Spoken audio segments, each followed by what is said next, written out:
بسم اللہ الرحمن الرحیم۔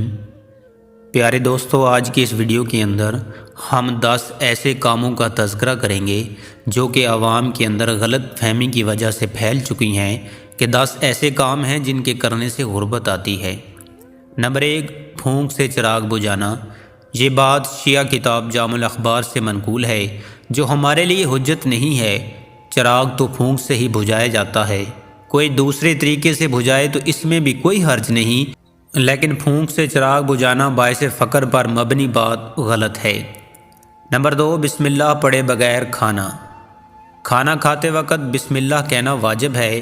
ام کلثوم حضرت عائشہ صدیقہ رضی اللہ تعالی عنہا سے بیان کرتی ہیں کہ رسول پاک صلی اللہ علیہ وآلہ وسلم نے فرمایا، جب تم میں سے کوئی کھانا کھائے تو اللہ کا نام لے۔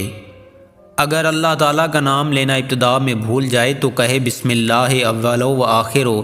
واقعی بسم اللہ کے بغیر کھانا کھانا باعث نقصان و خسارہ ہے، اس لیے کھانے میں شیطان شامل ہو جاتا ہے۔ اس لیے یہ کہا جا سکتا ہے کہ اللہ کے ذکر کے بغیر مستقل کھانا کھانے سے وہ کھانے کی نعمت اور اس کی برکت سے محروم ہو جاتا ہے، لیکن اگر بھولے سے ایسا ہو جائے تو اللہ تعالیٰ نے بھول چوک کو معاف کر دیا ہے۔ نمبر 3 ہے غلط قسم کھانا۔ اسلام میں جھوٹی قسم کھانا گناہ کبیرہ ہے۔ نبی کریم صلی اللہ علیہ وسلم کا فرمان ہے کہ کبیرہ گناہ یہ ہیں: اللہ کے ساتھ شریک کرنا، والدین کی نافرمانی کرنا اور جھوٹی قسم کھانا۔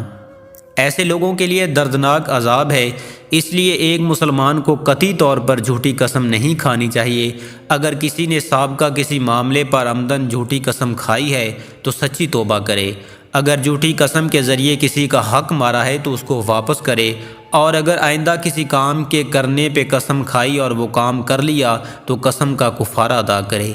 اس کا کفارہ 10 مسکینوں کو اوسط درجے کا کھانا کھلانا ہے جو اپنے گھر والوں کو کھلاتے ہو، یا اسی طرح ان مسکینوں کو کپڑے دینا ہے، یا ایک گردن یعنی غلام یا باندی کو آزاد کرنا ہے۔ جسے یہ سب کچھ میسر نہ ہو وہ 3 دن مسلسل روزے رکھے۔ نمبر 4 ہے جوتا یا چپل الٹا دے کر سیدھا نہیں کرنا۔ اسلامی اعتبار سے اس بات کی کوئی حقیقت نہیں ہے۔ نبی کریم صلی اللہ علیہ وسلم کے زمانے میں بھی جوتا تھا، مگر آپ سے، صحابہ کرام سے یا ائمہ اربعہ سے اس قسم کی کوئی بات منقول نہیں ہے۔ ابن عقیل حنبلی نے کتاب الفنون میں لکھا ہے کہ بربادی ہے اس کے لیے جس نے الٹی ہوئی روٹی دیکھی یا پلٹا ہوا جوتا جس کی پیٹھ آسمان کی طرف ہو اور اسے چھوڑ دیا۔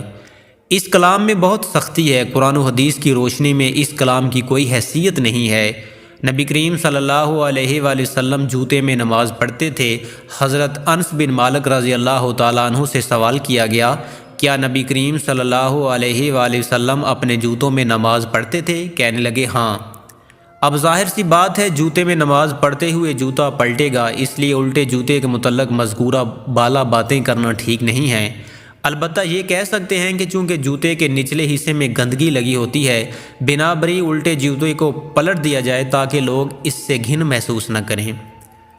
نمبر 5 ہے حالت جنابت میں حجامت کرنا۔ حالت جنابت میں مرد و عورت کے لیے محض چند چیزیں ممنوع ہیں، ان میں نماز، طواف، مسجد میں قیام اور قرآن مجید کی تلاوت وغیرہ۔ بقیہ دیگر کام انجام دے سکتے ہیں۔ حالت جنابت میں حجامت کو باعث فقر بتلانا غیر اسلامی نظریہ ہے۔ نمبر 6 ہے مکڑی کا جالا گھر میں رکھنا۔ یہ بات بھی باطل و مردود ہے۔ اس بات کی نسبت حضرت علی رضی اللہ تعالیٰ عنہ کی طرف کی جاتی ہے کہ گھروں کو مکڑی کے جالوں سے صاف رکھا کرو، کیونکہ مکڑی کے جالوں کا گھر میں ہونا افلاس کا باعث ہے۔ یہ بات تفسیر سالوی اور تفسیر قرطبی کے حوالے سے بیان کی جاتی ہے۔ نمبر 7 ہے رات کو جھاڑو لگانا۔ رات ہو یا دن کسی بھی وقت جھاڑو لگا سکتے ہیں، اس کی ممانعت کی کوئی دلیل نہیں ہے، نہ ہی اس کام سے معصیت ہوتی ہے۔ اس لیے رات کو جھاڑو دینا تنگ دستی کا سبب بتلانا توہم پرستی اور ضعف اعتقادی ہے۔ نمبر 8 ہے اندھیرے میں کھانا کھانا۔